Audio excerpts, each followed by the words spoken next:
റജബ് 27 മിറാജ് നോമ്പ് നോക്കാൻ നബി തങ്ങൾ പഠിപ്പിച്ചില്ല. നബി തങ്ങൾ മിറാജ് യാത്ര പോയതിനു ശേഷം 10 കൊല്ലത്തിലേറെ ജീവിച്ചു. ഒരു കൊല്ലം പോലും നബി തങ്ങൾ മിറാജ് നോമ്പ് നോറ്റിട്ടില്ല, നോക്കാൻ പഠിപ്പിച്ചിട്ടില്ല. മിറാജ് എന്നാണ് പോലും പണ്ഡിതന്മാർക്ക് 10ലേറെ അഭിപ്രായമുണ്ട്.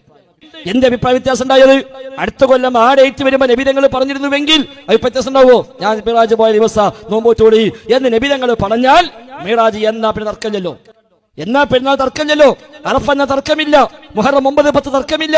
ഇതിനെന്ത് തർക്കമുണ്ടായത്? നബി തങ്ങൾ ജീവിതകാലത്ത് അങ്ങനെ നോമ്പ് നോറ്റിട്ടില്ല, നോക്കാൻ പറഞ്ഞിട്ടില്ല. തിങ്കളും വ്യാഴവും സുന്നത്താണ്, ഹദീസിലുണ്ട്. മുഹറം 9, 10 സുന്നത്താണ്, ഹദീസിലുണ്ട്.